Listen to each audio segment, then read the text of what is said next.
अगले सेशन का टाइम हो गया था, पर मेरे दिमाग में तो अभी भी पिछली कहानी का तूफान चल रहा था।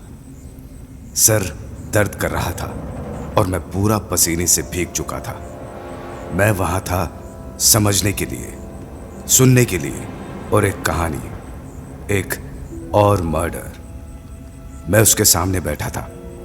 उसकी आंखें मेरी तरफ उठी, जैसे बिना शब्द के पूछ रही हो, तैयार हो? उसका चेहरा थोड़ा राइट टिल्ट किया हुआ था। मैंने कुछ नहीं बोला, पर शायद मैं इसके लिए रेडी था, क्योंकि अब वापस लौटने का ऑप्शन नहीं था। ये कहानियां बस कहानियां नहीं थी, ये डर था जो असल जिंदगी से भी ज्यादा सच लगता था। फिर राजीव बोल पड़ा। वो आदमी मरने के लिए तैयार था। उसने तो जैसे पहले ही मान लिया था कि उसकी मौत लिखी जा चुकी है। नाम था बकी जिंदाल, उम्र 49। कभी राइटर हुआ करता था, पर सिर्फ एक खोखला बदन। बकी एक छोटे और गंदे कमरे में रहता था, जिसमें एक आदमी भी बड़ी मुश्किल से रह पाए। राजीव ने बोला था कि वो उसके घर गया था, पर क्यों? इसका कोई जवाब नहीं मिला। जैसे ये बात इंपॉर्टेंट नहीं थी। सवाल वही था, बकी ही क्यों?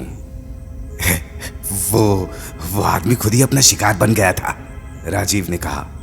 और फिर उसकी कहानी शुरू हुई। उस रात बरसात बेहद तेज थी, बिजली भी कड़क रही थी। राजीव भीगता हुआ उसके अपार्टमेंट तक पहुंचा। दरवाजा तो खुला ही था, जैसे बकी को फर्क नहीं पड़ता था दुनिया से।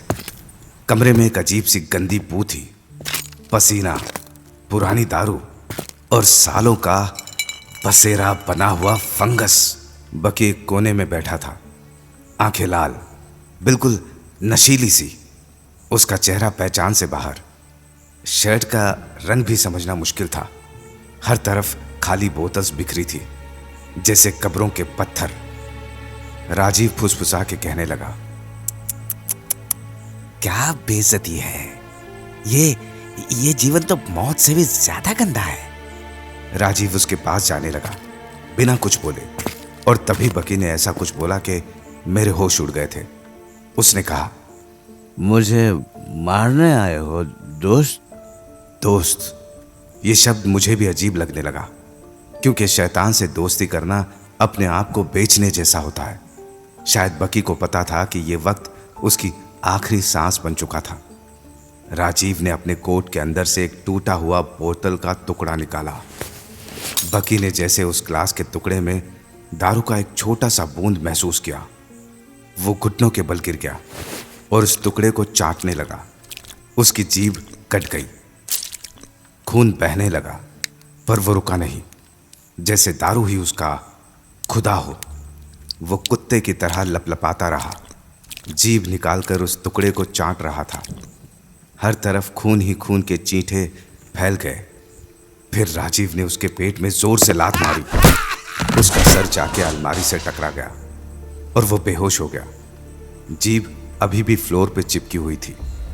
राजीव ने उसका सर उठाया और उसके जीभ को खींच के काट दिया और उसे खिड़की की तरफ फेंक दिया।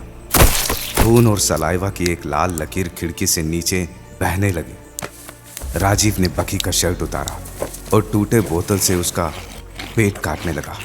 धीरे धीरे से हाथ बॉडी के अंदर डाला। सब कुछ खून से भरा हुआ था। उसने फिर उसका लीवर निकाला जो काला पड़ चुका था और एक तरफ फेंक दिया। फिर राजीव ने उसका पेट चीर डाला और अंदर हाथ घुसाकर छोटी आंतें को खींचकर बाहर निकाला, कोई नरम लंबे नूडल्स की तरह।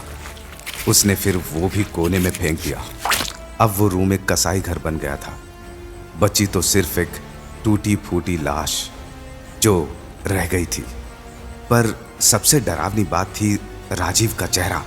उस पर एक शांत स्माइल थी, जैसे ये सब बिल्कुल नॉर्मल हो। वो मेरे सामने बैठकर हंसते हुए अपने मन की बात बोलने लगा। क्या तुम्हें लगता है कि सिर्फ तुम ही गिल्टी हो बकी? कभी कभी कहानी खत्म करने के लिए किसी को राइटर बनना पड़ता है और कभी एडिटर। और फिर वो चला गया, सिर्फ एक लाश छोड़कर। एक कहानी जो अब किसी भी किताब में नहीं लिखी जा सकती, सिर्फ दिमाग में या किसी पागल के कन्फेशन रूम में।